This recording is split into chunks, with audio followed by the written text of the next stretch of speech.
Hey everyone, we're back, isn't that nice? We've taken a break from watching every single World Cup game, and we're recording a new episode. We're talking about the Maltese Falcon today, John Huston's The Maltese Falcon, from 1941. I am Morgan Robinson, and with me as always is Nolan Dean. Nolan, what has been your favourite game from the World Cup so far? I have a confession. I've not been watching the games because I'm about as useful with football as my brother is with podcasting. Well, isn't that a disappointment to us all? Scotland didn't qualify, so I don't really have a reason to. And here I was expecting us to have a nice World Cup discussion. And that can't happen now, can it? Sorry, everyone who's listening to this, who was looking forward to any sort of World Cup discussion. That won't be happening now, and it's not my fault. Well, if you had told me to watch a World Cup game to prepare for this, I gladly would have. You know how committed I am. No, it's fine. It's fine. Don't do that thing that the partner does when there's trouble. Oh fuck! Now Raul's gonna be saying that. I just, I think it's reasonable to assume that everyone would be watching all the World Cup games they possibly could. Well, not if they're from Scotland and they don't qualify. Yes, if they're from Scotland.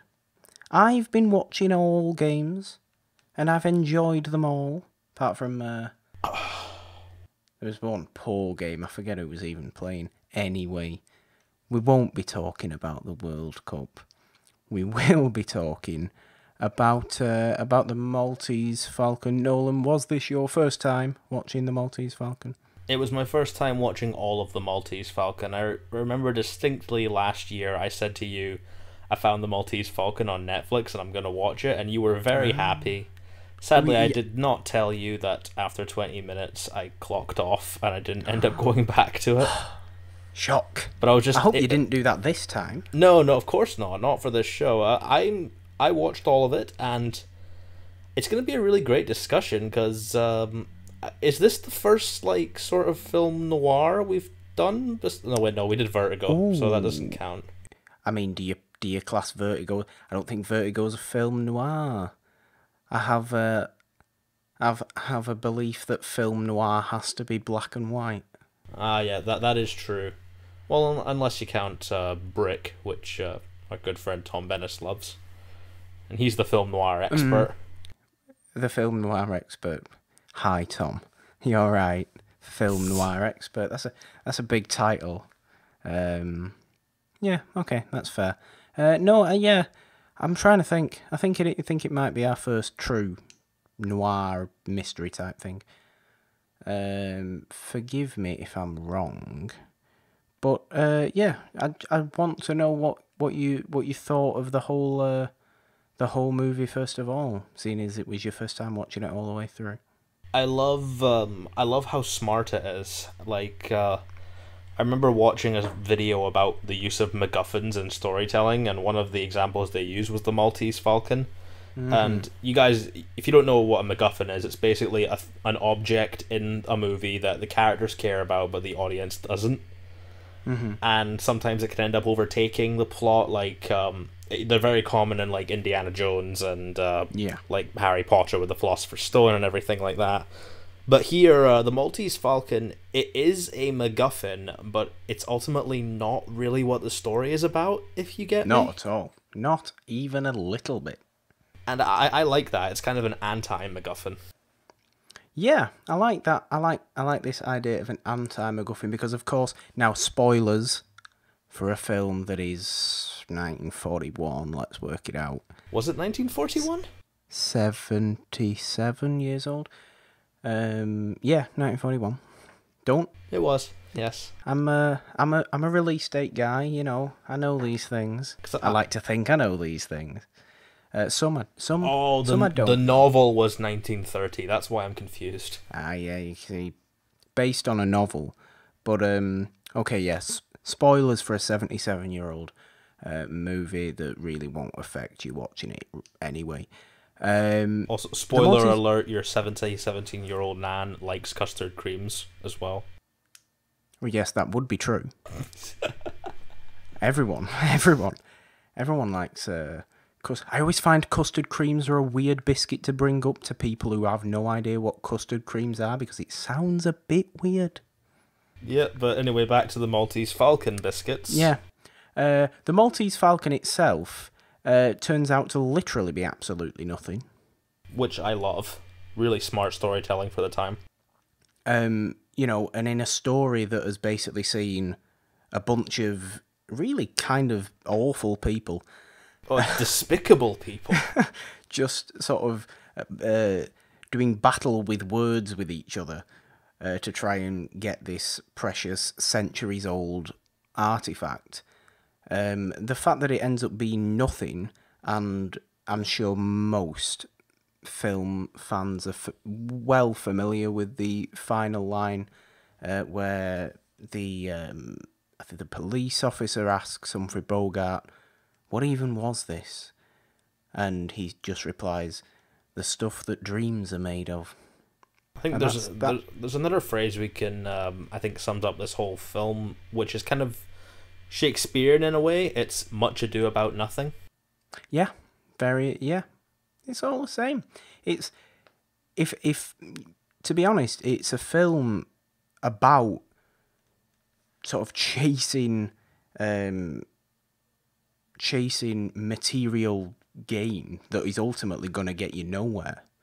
Like, yes, it's good to have sort of dreams of success in whatever you want to do and all that, but it might not actually end up being anything, as is the case with the Maltese Falcon, and everybody just ends up the worse off for it, really.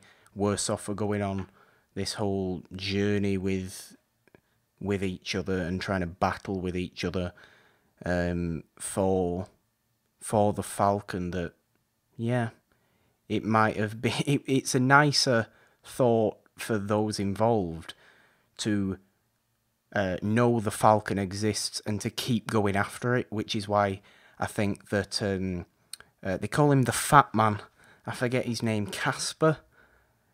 I think he's... The not-so-friendly ghost. The not-so-friendly ghost. He's not a ghost, by the way.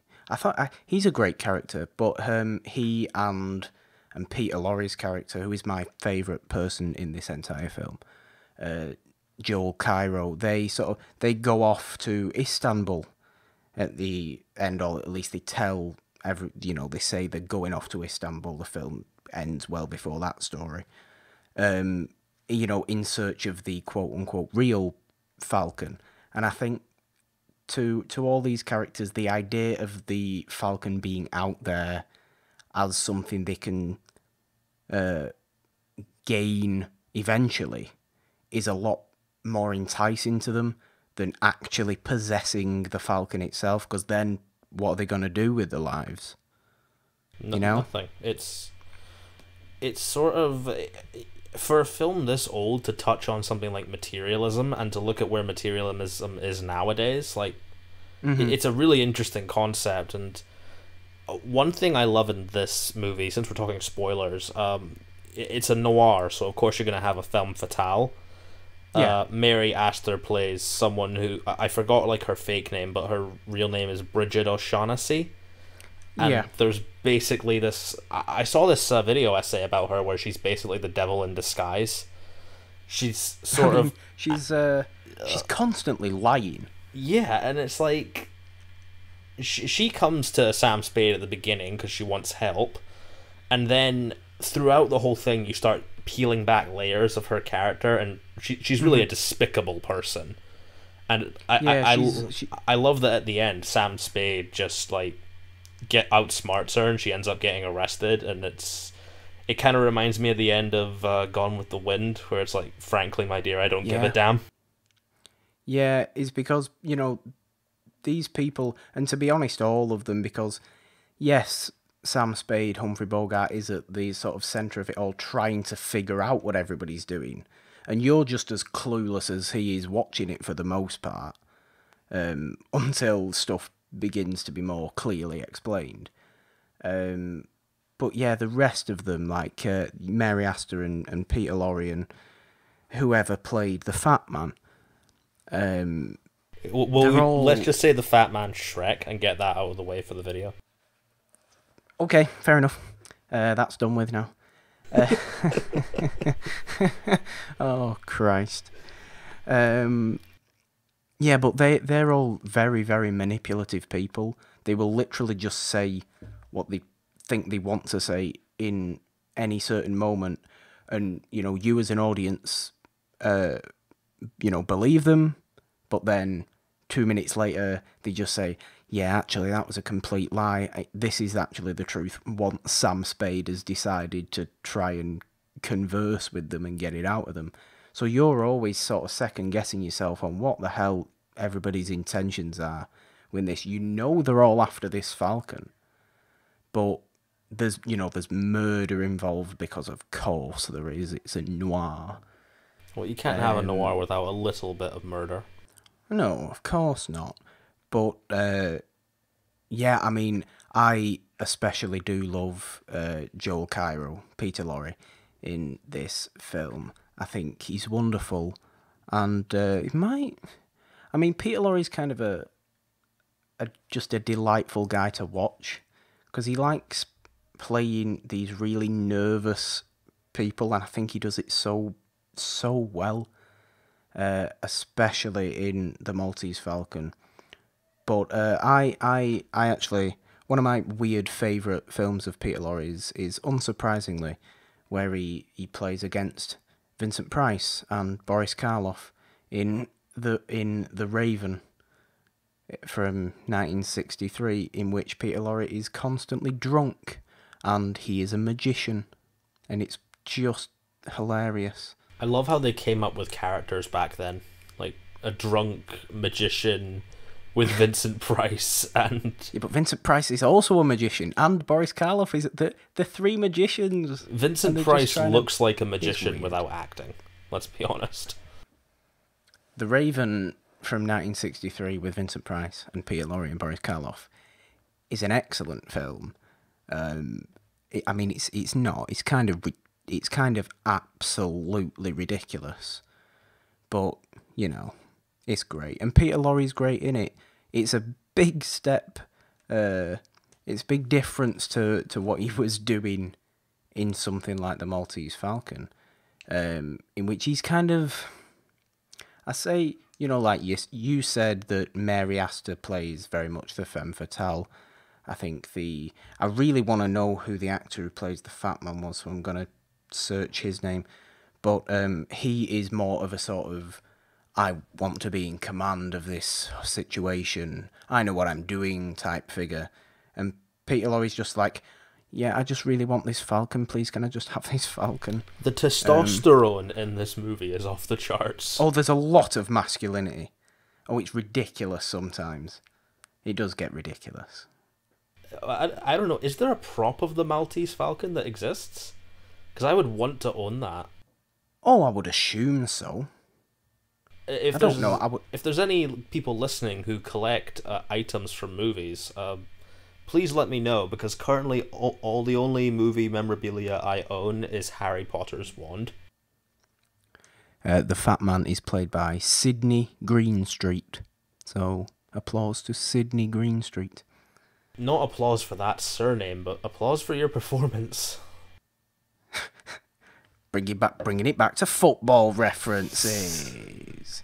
Ugh. Yay. No, you were talking about masculinity, please. Yeah, usually it annoys me because I tend to avoid those kind of people in real life. But I can't deny it's really effective at setting up conflict here, and even something that I noticed, like, as a writer, like, Sam Spade as your main character, first of all, writers love their alliterative names for their protagonists, yes. And I read something about it, like, a spade is an object, right, that you would try and get to, like, dig up treasure, and it's very interesting to me that they kind of treat Sam Spade like an object so they can find this Maltese Falcon treasure. It was a cool Yeah. little detail. Yeah, I like that thought. Or, you could see it as, well, he's a private detective. He digs up facts about Exactly. people. Good last name, whoever wrote the book. I, Who I wrote the this is book? this is actually Chandler? something I have not read. Yeah, so we've got a rarity here. Oh, why do I not know anything? Who wrote the book? Dashiell Hammett. Samuel Dashiell Hammett. Ah, okay. Fair enough. Well done to him for coming up with this weird, really engrossing, entertaining mystery. But no, I like what you said about masculinity, because you can look at these characters. Sam Spade does it. He's kind of he's entertaining to watch because of how sort of clever he is.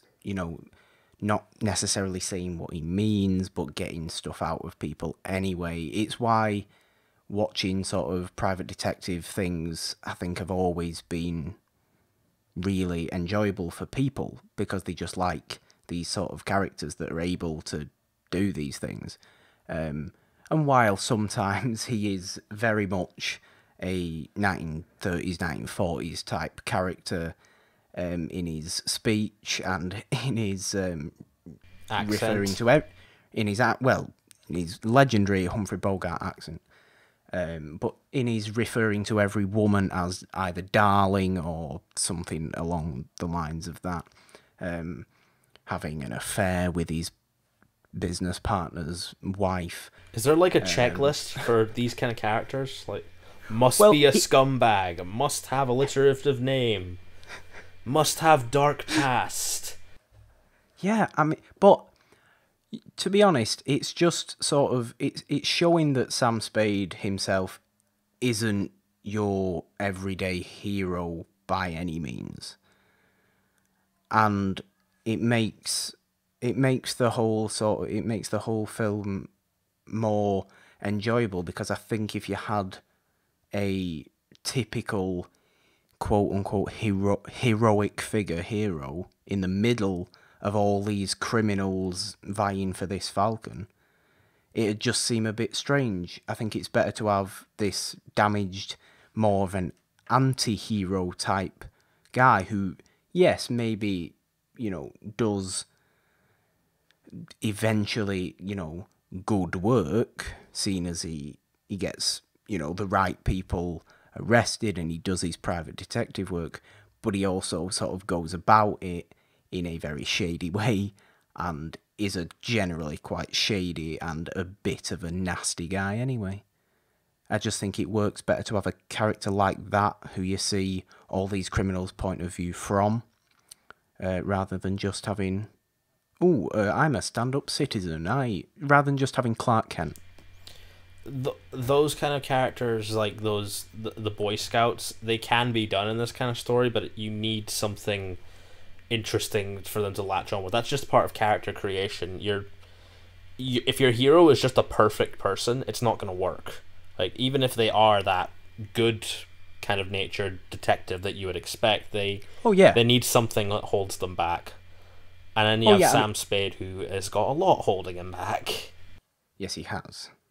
I mean, yeah, going back to, I mentioned Clark Kent. That's why Clark Kent Superman's been so loved for so many years, 80 years, because, he is ultimately a perfect specimen of a person, but he also has a lot of problems. And if, you don't have those problems, then you don't have a character. It's just the same. Yeah, one of those problems is mustaches. His mustaches. Oh, God. But on that, Henry Cavill does look great with his mustache, and I actually think he could pull off a noir character. Oh, Henry Cavill absolutely could. He's got that kind of Humphrey Bogart charm, like in some of his other stuff.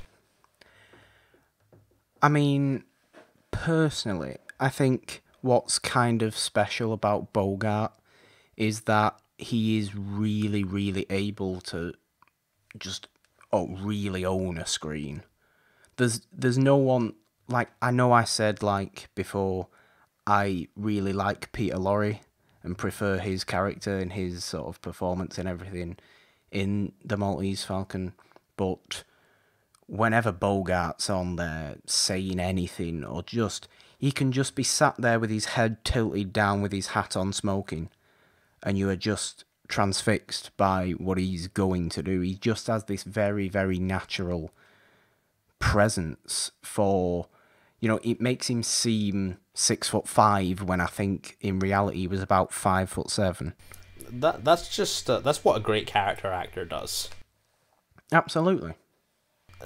And did he go on to play many similar characters after this? Bogart was known for his noir characters. No one looks better in a trench coat and a hat smoking than Bogart does. No one. I mean, you look at what film noir was back then you look at kind of the more modern noir that's taken over, like your likes of Drive and Brick and the sort of neo-noir stuff. Yeah. I do wonder if, like, this classic style of noir could ever come back. Like, would it work nowadays? Well, I think that's why you have stuff like Drive. I mean, I don't profess to be anywhere near an expert on modern noir, but the reason sort of this old style noir works is because it's set in that particular time. I just feel like maybe watching the Maltese Falcon in 1941 when it was released, obviously from the face point is going to be a hell of a lot different to watching it now, but the sort of attitude of audiences, because they're seeing a man in a society they are familiar with. Us watching it now, we're seeing Sam Spade walking about in a society we have no idea what was like, because none of us were alive, or at least we weren't alive. Well, Raoul was alive. Well, Raoul... Oh, God. But no. Raoul, can you tell us what it was like when the Maltese Falcon premiered? 1941. Did you go to the premiere? You were about 35 at the time, I believe, so you probably were there. No, I'm sorry. It's getting ridiculous now. There is one thing about the Falcon that kind of intrigues me. Like, I might be mistaken on this, but I remember reading up that it's what's inside the Falcon that they want. Like, it's got like diamonds or something. Am I right with that? I actually don't know. So maybe that is the case. I think that might be in the book or not, but I like that idea that they don't really care what you see as the Falcon. They want really what's inside. Absolutely, they want to own the story of the Falcon itself. Yeah. And I mean, ownership. Yeah, go. The theme of ownership there, I find that really fascinating, because it's kind of like these people who want to buy fancy stuff just to say that they have fancy stuff. They aren't particularly interested in the fancy stuff. I'm looking at you, 4K Blu-rays. But absolutely, they want the story behind it, and it just kind of reveals how shady and how far you're willing to go to get something you want. I find that to be really fascinating character stuff. It reminds me a lot of like classic theatre. Oh yeah, it's like in the case with this, they could just, I'm sure, go out to some shop and buy a porcelain falcon, right? Yeah. But because we're at the beginning of the film, you're shown that little paragraph of text that it basically tells you all you need to know about the falcon and why people would want it, because it's got something to do with the knights in the 15th or 13th century or whatever it is. And some sort of I don't know. It's a falcon that was. It's the anti-Macguffin. That's why the audience doesn't care about it. Does the audience care about the Ark of the Covenant in Raiders of the Lost Ark? No. No, I care about Indiana Jones. It's kind of why Crystal Skull actually failed, because they put so much relevance on the Crystal Skull, and then they're just like throwing it about everywhere like it means nothing. That's a bad way to use a MacGuffin. This is a very interesting way to use a MacGuffin. I don't particularly care about the Holy Grail in either Indiana Jones and the Last Crusade or Monty Python and the Holy Grail. Do you really care about the Philosopher's Stone? Not really. Nor do I care about the Deathly Hallows. Or the no one cares about the Goblet of Fire itself. No, it's a pretty useless thing, really. Well, it's not useless, but yeah, it's interesting to see how much MacGuffins have evolved into storytelling nowadays, because writers think that they can just use them as an easy way to create conflict, but nowadays you've got to do something interesting with them. They have to be relevant to the story in some way, and I think looking back at movies like this, where they were innovating with the MacGuffin storytelling, that's something that should be learnt about now and taught, and that's why we have this podcast. So any potential writers listening to this, you're welcome. You're welcome. I will take full credit for your success. I think is what you've just said. This will be my legacy. Oh no. But no, yeah, like you said, the Falcon itself doesn't really have anything to do with what the film's about. I mean, it does, but it is the people involved. You're far more interested in what's going on in their heads and why they're going against each other. And to be honest, you're far more interested in finding out who committed the murders that happen at the beginning than you are who gets the Falcon at the end. Far more interesting. If this movie was about getting the Falcon, like, as the main thing, and someone ended up with it, like, this would be a very unfulfilling movie. It'd be a very by-the-numbers movie. Like, because Sam Spade is not like an Indiana Jones type character. He's a detective. He's not a guy who really... you get the feeling he doesn't really care about this artifact. He cares about solving a case. Oh, absolutely. I mean, ultimately, Sam Spade does solve his case. Yeah, he does. So his story does come, does have an open and a close. Whereas I think, well, to a degree, Mary Astor's does have an open and a close because she goes off to prison. But Peter Lorre and Sidney Greenstreet's, they don't have a close to their story. Because they go on, like I said before, to try and get the real Falcon, because this one was a fake, because Sidney Greenstreet decides to claw at it with his penknife very aggressively. It's very poignant to me that the Falcon was indeed a fake. Because, like, you're not at all... like, when you see that, like, it kind of shocks you, but in that moment you sort of feel like the characters. Like, look at all this stuff we've done, like, murder and arguing and more arguing and more arguing and finding out that you framed someone for it and it was all for nothing. Like, there's a kind of tragedy in noir that I really appreciate in that aspect. Yeah, that's just one of the real good sort of story aspects of any good noir film. And of course, there are the more aesthetic aspects of a good noir film. Let's talk about that, please. You got to have a lot of shadows involved.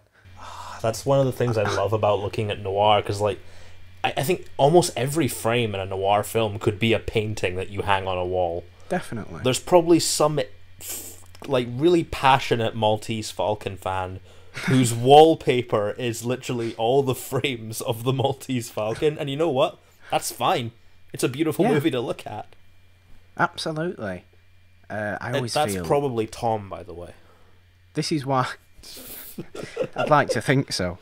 In his newly decorated residence. We're gonna go visit Tom and Kimber in Austin, and we're just gonna find Maltese Falcon wallpaper. Tom, what have you done? With an actual Maltese Falcon sitting there, we know how much they love their props over on OSP. Oh God! Don't give him ideas. I hope he's listening, because he's probably going to surprise us with this later. Oh no! Or either that, or he's going to be really offended. Possibly. I don't mean offense, Tom. You know I love you. Which is perhaps the more likely outcome. But I don't know. I mean, I would do that if I was a big noir fan. But yeah, the the camera, the shots themselves, like you were saying, the cinematography for being really quite simple. I mean, this was I can't remember. I've watched the Maltese Falcon once, maybe twice before this, but this was the first time I've really noticed these very, very subtle camera positions that John Huston, the director, is doing, because in certain conversations, like when you're going from, shot, reverse shot, over the shoulders, whatever, you'll see Humphrey Bogart, and I noticed it in, I think, the first time Sam Spade meets the Fat Man. Mm-hmm. And all shots during that conversation of Bogart are simple over-the-shoulder shots, just showing what he's saying. But all the shots of the Fat Man are taken from this low angle, just to really heighten his size, and it's telling you that he is in command of that conversation. I think, and that happens so frequently throughout this film. John Huston does it so well. It's really subtle, but then, subconsciously, you then sometimes consciously, like I've done, but more often than not, subconsciously, you are realizing with these very, very subtle, slight changes in camera, who is actually in a place of power in this conversation, because this film relies on a lot of knowing who is in charge of a conversation. Indeed. To actually understand what's going on. I just think that is genius filmmaking, because it's so simple, but so really, really effective. I think that might have inspired a future director today, actually, now that I think about it. Like, did you see the Florida Project last year? No, I didn't, actually. Because they do a thing in that where it's kind of a similar thing to what you're talking about. They film it like looking from the angle up, because the Florida Project is like focusing on a really poverty-driven world, but through the eyes of children, so it looks wonderful. So all the shots are sort of low, like you're from the kid's perspective. Mm-hmm. And, to see, like, the Maltese Falcon doing that, it's great to see where that kind of style came from, and to see other directors actually learning from it, rather than just, like, which is kind of why we started the show. We were afraid that people were forgetting these movies. Yeah. Filmmakers haven't. No, I'm certainly sure filmmakers haven't. And, this, it's not exactly a camera trick or anything like that. It is just very simple, basic shots that anybody who can shoot a piece of video would be able to do and would know what they're doing. But it's the way you use these simple shots.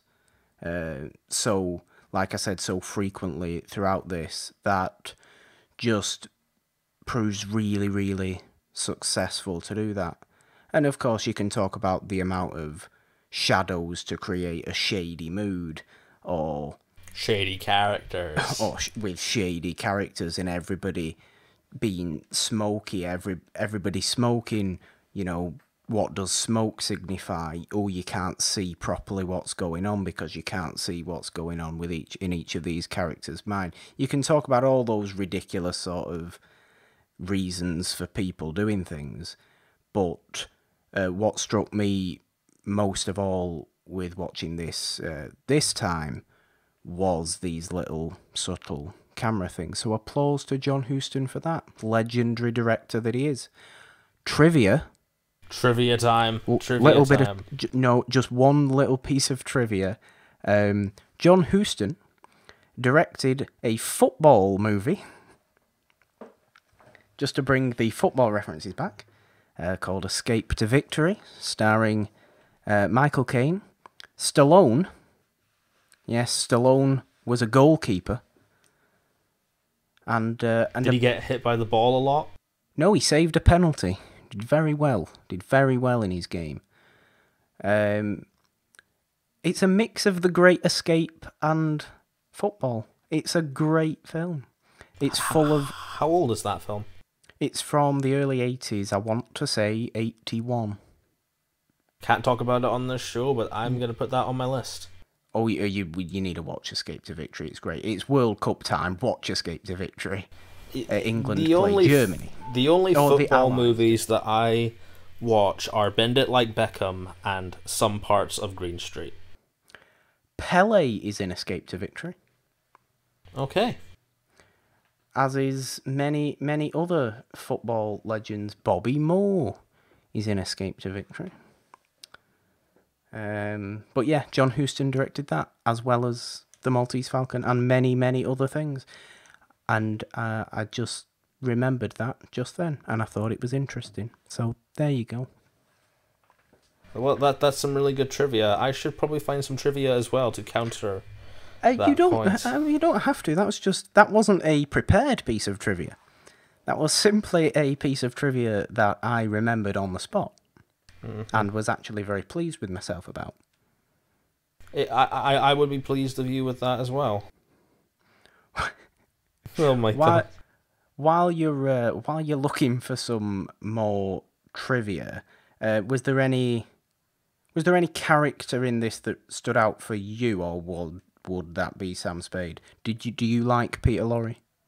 I do like Peter Lorre, but if I'm honest, Sam Spade and Mary Esther's character stood out the most to me because you're sort of more invested in their relationship than the whole Maltese Falcon stuff, and I think it was really smart for them to remember that noirs don't usually have happy endings, and they don't really have it's not like a screwball comedy like Bringing Up Baby with a big happy ending. No. I fell in love with this person who wanted my help, and now she's behind bars. Yeah. There's something poignant about that and tragic, but I can't imagine this film ending any other way. But, I mean, think about it. Was this sort of little romance legit?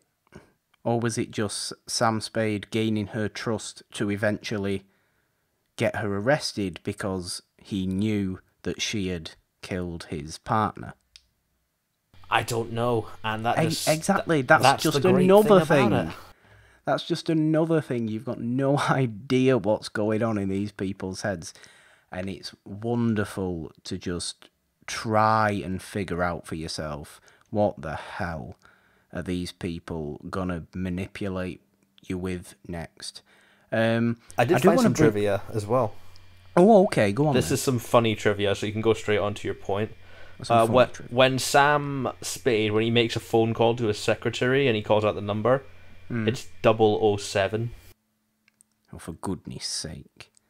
When was the first Bond novel? I think 50s? Maybe Ian Fleming was inspired by this? This is well before. That might be coincidental trivia. The best type of trivia, coincidental trivia. Or maybe Ian Fleming was a big Maltese Falcon fan. To be honest, I would assume Ian Fleming was a big fan of noir. I can see that, to be honest. What are your feelings towards Wilma, the younger character who is a bit ridiculous? Just that, really. A bit ridiculous. Like, I was more focused on the main trio and Mary Astor and Sam Spade, that all the other characters kind of faded into the background for me. I feel like Wilma's a bit pathetic. I think his trench coat looks too big on him. He's following people around. He doesn't really know what he's getting into. He's basically the fat man's lackey. He's the one who gets killed, isn't he? Who walks into a door and just falls into a chair. He's the one who well, I don't think you actually see him get killed. You don't see him get killed. You see Sam Spade punch him, and then he's out for a bit, and then we focus on the rest of them having a conversation. And by the time anybody's paid attention to where Wilmer is, he's left. Shady shadow noir at its best. I only bring him up because the actor is Elisha Cook. Yes, he is called Elisha. It's an unusual name. Well, I had a maths teacher whose name was Ashley Normansell. And it was a great name. That's a great name. He's called Elisha Cook Jr. and he is in every film ever. Every film ever. Okay, let's see if he was in Shrek. If you watch a film from 1930 to 1960, Elisha Cook Jr. will be in that film somewhere. His credits are he's literally the Sam Jackson of his time. I recognise him. He's the dude from House on Haunted Hill. He was in House on Haunted Hill. He also played a quite pathetic character in House on Haunted Hill. He has got such a recognisable face. Even his picture on his Wikipedia page is kind of disturbing. He has got such a recognisable face. He is for me the definitive. Just like I don't know whether to call him a definitive character actor, but a definitive. He's popped up in this film actor. That's what a character actor is. Samuel L. Jackson. The Sam Jackson of his time is what he is. The Sam Jackson of his generation. It's kind of fitting that he died around the time Samuel L. Jackson was getting popular. he was reincarnated as Samuel L. Jackson. Oh no. Oh, what's happened? Have we now gone into conspiracy theories? A tiny white man has been reincarnated into big beastly Sam Jackson. Well, no, that couldn't happen because Sam Jackson was born before he died. Sam Jackson is a lot older than you think he is. Believe me, Sam Jackson is a lot older than you think he is. Well, you can see how he influenced a lot of character actors going forward, like your Gary Oldmans and your Tilda Swintons and such. Oh yeah, I mean he's pretty good at playing these nervy dudes as well. I don't think he's as... He looks a lot like Walton Goggins, I've always thought. That's not a bad shout. Yeah, I get that. Walton Goggins, he needs to be in more things. That aren't Tomb Raider. Or at least he needs to be in more things that I see. Because you're not going to watch Tomb Raider, are you? Because I'm not going to watch Tomb Raider, no. It's actually not that bad. He's fine in it, but he needs to be in more stuff. He does need to be in more stuff. He really, really does. But yeah, I get that. If they ever remade the Maltese Falcon, just have him play that dude. Oh, dear. I don't. No. Could you imagine what a modern version of the Maltese Falcon would be? I was just thinking about that. You couldn't have that. It'd be like they'd turn it into like Ocean's 8 or something like that. Yeah, it would be like that. It would very much. I feel like it would very much feel like a. Well, I know you brought up before the sort of modern noir that we have. It wouldn't be like that at all. But it wouldn't be like that because. Yeah, there's no. I mean, like I said before, I don't pretend to be any sort of expert on modern noir, but it doesn't seem too focused on murder mystery like it used to be. It seems more focused on who is this central character? What are they all about? Rather than a story. They always seem, Drive in particular, which I do know, is very much a character piece rather than any sort of story, really. Yeah, I agree with that, and I love Drive. Like, it was my favourite movie of that year. But no, you could not remake the Maltese Falcon, or anything like it really. Any other Humphrey Bogart related noirs, The Big Sleep. There's one we could do. We could at some point in the future get into some more Bogart noirs. I mean, we I'd be could do very Noir happy to do Month that. at some point. We could do Noir if it is, of course, chosen. Which we might get into that now. I feel like we've had a nice discussion on the Maltese Falcon there. Do you Yeah. feel like we've had a nice... Have you said... I've said pretty your much piece on everything the I Maltese can say Falcon? about it, but I'll give like a final thought. Like, Yeah. say I was recommending this to a friend. Yeah. If you want to see a really moody, sort of eccentric movie that kind of brings you into its world very naturally and explores a bunch of really interesting, despite despicable characters with a really interesting storytelling lesson on how to use an anti-Macguffin. Mm-hmm. And let's be honest, the Maltese Falcon, that's just a bloody cool name for a movie. It's a cool name. It's Just it's go a watch cool it. movie. It's a cool movie. I will say as well, it's quite pacey. It doesn't like hang about in certain situations. It's Which really was quite, was my main fear for a lot of the movies that we pick on this, that I'm afraid the pacing isn't going to hold up. But not with this. there's not a wasted moment in the Maltese Falcon, and it is, rightly considered one of the great film noirs, I think. But seeing as you brought it up, our genre months that we are doing in July and some other points in the future, of course, we do have one episode after this before we start our first genre month. But Nolan, I know you're excited, particularly about this, what we've got coming up in July. So why don't you go on about it for a bit? Okay, I will, if you insist. I do insist. Well, we put it to you guys. We let you have a say in the show because we love you all, especially you, Raoul. I'm not showing favouritism to Raoul, although he is just the best person, and he knows why. Indeed, but our choice, I believe, was fantasy, musical, silent, or animated, and Yeah. you guys pulled through, and we got animated.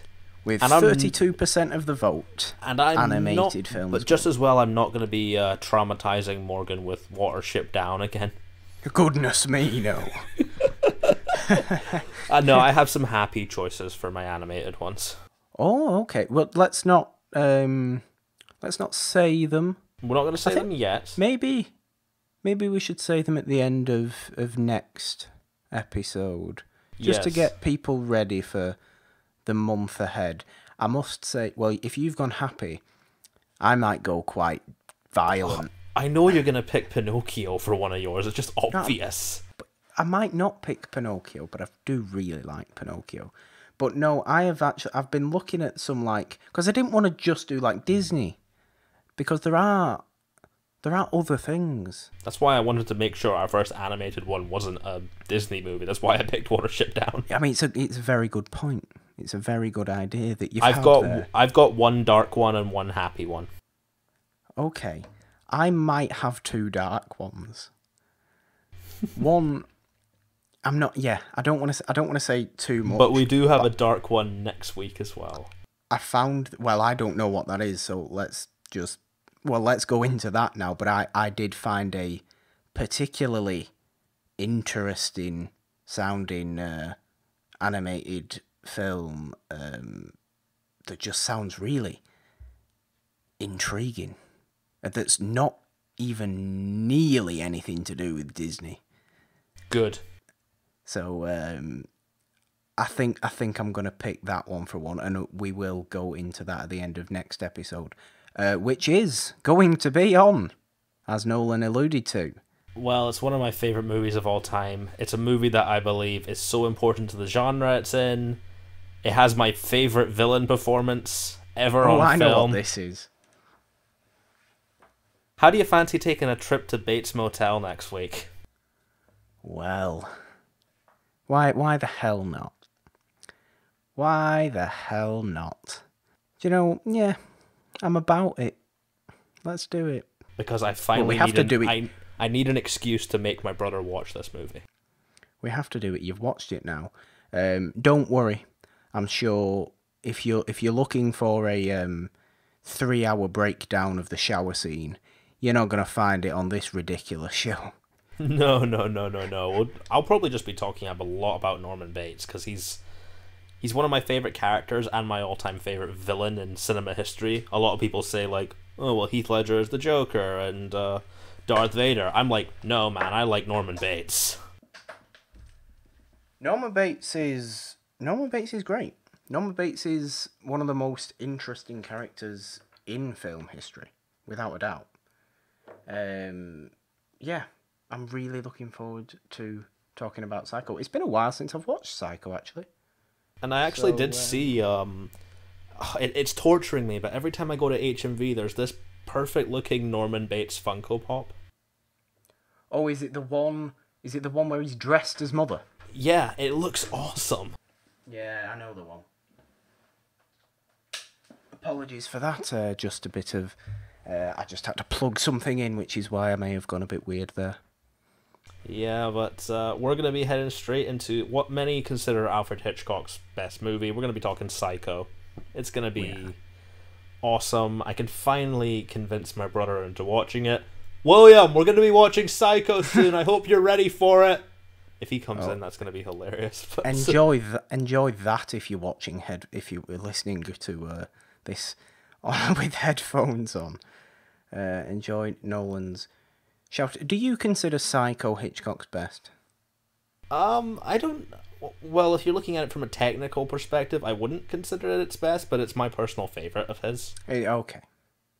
I'm sure we had this discussion in the pilot. I think the pilot episode on Vertigo. Technically, Rear Window, I would say, is his objectively best. Rear Window is so good. But Psycho is my favourite. Rear Window is so good. But yeah, I look forward to watching Psycho. It's a bit more of a simpler mystery than the Maltese Falcon. Yes, but a much more horrifying one. Yeah, a far more horrifying one. Far more twisted one. And... but with no less quality of performance. I'm not even sure I can put a Shrek reference in it. Certainly not. I don't know how you found one for this, to be honest. You just referred to Sidney Greenstreet as Shrek, and I'm sure his family are really offended. Sidney Greenstreet's family do not watch this show. How do you know? No one watches this show. I watch this show and I tell my family to watch this show. Well, it would be impossible to watch this show, as you must watch with your eyes. I imagine there's someone just staring at our thumbnail, which is you now on a listen. T-shirt, thanks to our good friend Janine. Oh, what a great plug that was. Oh, I have to applaud the plug. Buy the T-shirts, guys. We now have It's a Wonderful One T-shirts. Buy the T-shirts. We have T-shirts with our faces on. It's fantastic. I need to get one delivered here soon, probably after my next paycheck. Yes, please. Will you can find them. It's our most glorious friend and designer of our logo that you will see everywhere that we are. Janine the Machine, Janine DeBean, whatever she wants to be called today. I call her Miss Machine. I call her Janine, the only reason I watch the Schmodown. Oh, insult to Harloff. I call her Miss Machine because she forces me to. You know what? I'll make you a promise. If I do get Moonflower published, and I end up going to do some interviews about it, I'll be wearing the It's a Wonderful One t-shirt. Please wear an It's a Wonderful Podcast. Just so whatever interviewee it is, hopefully it's not Piers Morgan, asks me about it. And I can just go on and talk about the show. Please don't do an interview with Piers Morgan. I might not have a choice. Oh dear. Or please sabotage that interview. For your own sake. But no, tpublic.com/G9design, or just go onto Janine's Twitter, which is at Janine DeBean. We'll actually link the where you can get the T-shirts from in the description. She does have some really great ones. Like her Steve Harrington design is awesome. They're all wonderful. Buy all of Janine's T-shirts if you have the pocket to buy all of Janine's T-shirts. But certainly purchase the T-shirt with our faces on it. But yeah, we love Janine, and we appreciate. I want to get that shirt before I go back to Cyprus, so my parents ask me what it's from. Yeah, get your parents to buy one. Get everyone to buy one. That's what we're doing. I'll have my dear old mum wearing an "It's a Wonderful One" T-shirt. Yes, it's great. I love it. It's wonderful. I love that we have shirts now. But yes, that will be linked down below. Yep. Not downstairs. Goodness me. I don't know what you're thinking about. Downstairs. Sordid mind. No, this has been a really fun little episode. I've liked the discussion we've had. I got disappointed that you haven't been watching the World Cup. And the game's now finished. Russia-Egypt has now finished. Who won? Was it Egypt? I think it was Russia. No, Egypt. Of course they did. This would mean, just for anybody who cares, in fact, you all definitely know by now because this is going out on Friday, when this game was days before. This probably means Egypt are not going through to the last 16, or it almost certainly means that, which is funny for, it's a bit funny because everybody always raves about Mo Salah, and I know he's been, and I'm not getting into it, because if you want a World Cup show, I'll just talk about that for the next hour, and Nolan will be sat there in absolute silence, so it's probably best not to get into it. Nolan, remind everyone what we're doing next week. Next week we'll be talking about Psycho, and as always, if you want to know more, you can follow us at It's a Wonderful One on Twitter. Yes, you can follow me at NolanDean27, and I don't really have anything to plug, but sort of a recommendation. A recommendation? How are you with medical shows? What? Well, it depends what medical. Are we talking like House, that kind of vibe? Oh, like medical television. Oh, I thought you meant like 24 hours in A&E and stuff. No, not like that. No, that's bad. And one born every minute. No, and shows like that. I mean more like House, or if you want to go bad, Grey's Anatomy. Why? Why do you ask? Because I discovered this show. It's been out for a year now. I've noticed that Freddie Highmore has incredible range as an actor. Is this why you wanted to do Psycho? It might have sparked the imagination, but he's not in the original Psycho. But well, he's still Norman, isn't he, though? He's in the TV show, yeah. But he plays... this showed The Good Doctor, which... You think medical shows like this would be a bit nihilistic and kind of a bit dull. Like, you have House, who's being all, the patients don't matter to me. Mm-hmm. This show, The Good Doctor, not only is it a great portrayal of an autistic character, but he's just so optimistic and happy, and I think with the state of the world now, I think everyone should watch this show and just feel a little bit of happiness in their lives. Go watch the pilot. If you don't like the pilot and it's not for you, fair enough, but the pilot just hooked me. Check out The Good Doctor. It's bloody fantastic. Fair enough. There's your recommendation from Nolan, everyone. If I'm going to recommend something... the World Cup. I'd watch the World Cup. Just watch any and every World Cup game you can watch. Or to counter The Good Doctor, watch The Good Place, because that's wonderful. I've also been told that's great. Kimber keeps going on about it. It's absolutely the best show. Kristen Bell's in that, isn't she? It's the best show. I watched it a couple of months ago for the first time all the way through. The best show.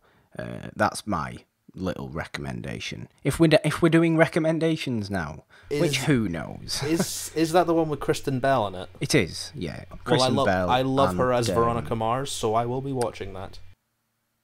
Cool, wonderful. Nolan, follow the podcast at It's a Wonderful One. Follow Nolan at NolanDean27. Follow me at the Purple Dawn with a 3 instead of the E in the. And that's gonna do it, I think. Until we start stabbing people in showers. I'm gonna start taking baths from now on. Actually, no, that'd be worse. If you got stabbed in the bath instead of a shower. Oh no, I don't want to get stabbed in the bath. Oh, you'd be lying there and you're caked and oh no, bad idea. Don't stab people in the bath. Yeah, just don't do that in general. I don't like baths. That's what we're gonna do. That's what we're gonna have a discussion about next week. Whether or not I like baths, the answer is no. They just waste water, to be honest. It's a waste. It's a complete waste. Anyway, until then, this has been another wonderful episode, or at least I think so. It's a wonderful podcast. Until next week, goodbye. Goodbye, guys.